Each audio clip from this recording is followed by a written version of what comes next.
Merci, Monsieur le Président. Alors, je ne vais pas vous imposer un troisième sermon après celui du pasteur Guillotin. Je vais donc être assez bref et simplement peut-être dire quelques mots à partir de la circonstance qui nous réunit et je voudrais juste prendre appui sur le testament de Louis XVI que nous avons entendu tout à l'heure pour mettre en relief peut-être un aspect de ce que nous célébrons aujourd'hui. Parce que ce que nous commémorons aujourd'hui, c'est la mort du roi, mais ce qui m'a particulièrement frappé cette année, c'est que c'est aussi le dernier acte d'un procès.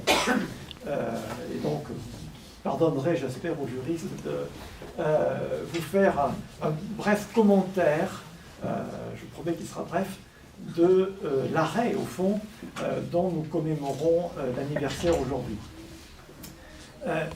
On nous a rappelé tout à l'heure dans le sermon que Louis XVI, finalement, avait, pendant tout son règne, essayé de vivre sa paternité royale, pourrait-on dire, et d'exercer en particulier ce ministère qui lui avait été conféré par le sacre au moment où il a reçu la couronne de gloire et de justice. Et je crois que ce que nous commémorons aujourd'hui, au fond, c'est un acte de justice.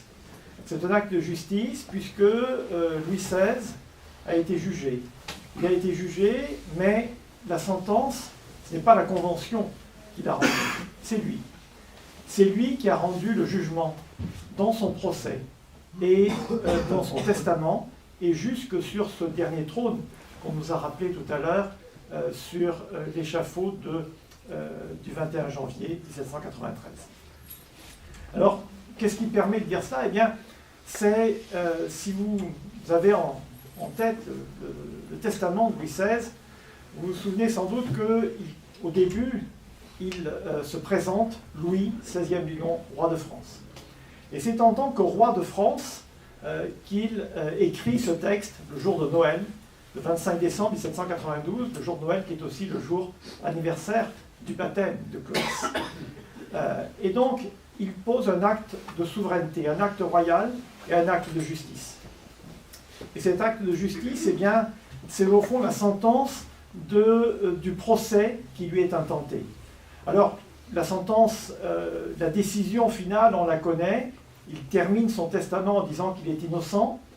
Il dira sur l'échafaud encore qu'il est innocent. Ça, c'est la décision, c'est la sentence. Mais au début de son testament, il en donne le motif, il en donne la motivation. Et cette motivation, elle est, me semble-t-il, tout à fait essentielle. Louis XVI rappelle qu'il est engagé dans un procès qui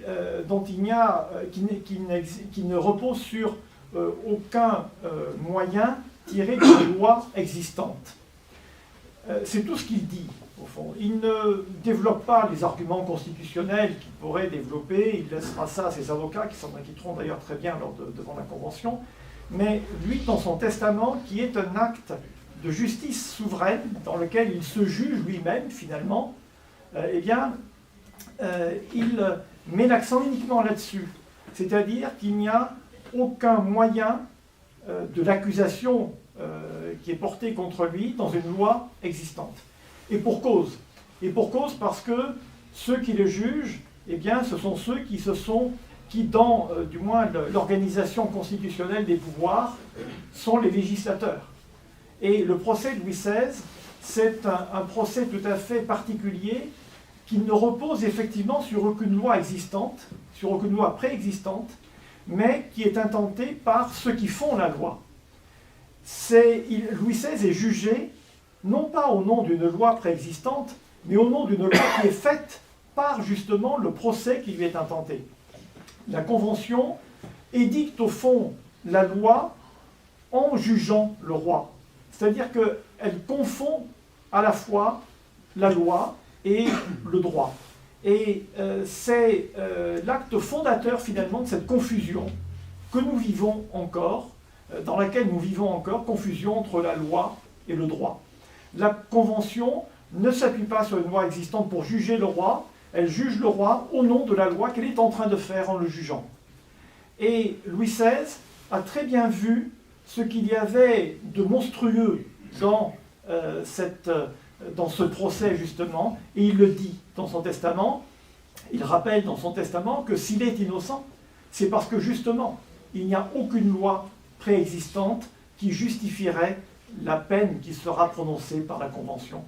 De sorte que la véritable sentence, la sentence juste, c'est lui qui la prononce, et il la prononce en introduisant, en réintroduisant, en rétablissant cette toute petite distinction entre le droit et la loi. Cette toute petite distinction, ce tout petit interstice, qui est l'interstice de la liberté, tout simplement. Eh bien, c'est, je crois, le message que nous transmet Louis XVI ce soir.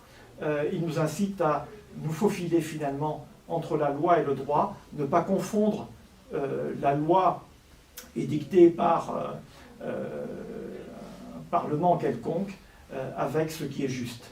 Et donc, en rendant justice à Louis XVI, nous exerçons ce soir notre liberté, et j'espère que ce n'est pas que ce soir, mais que nous faisons, que nous engouffrer dans la brèche qu'il nous a ouverte.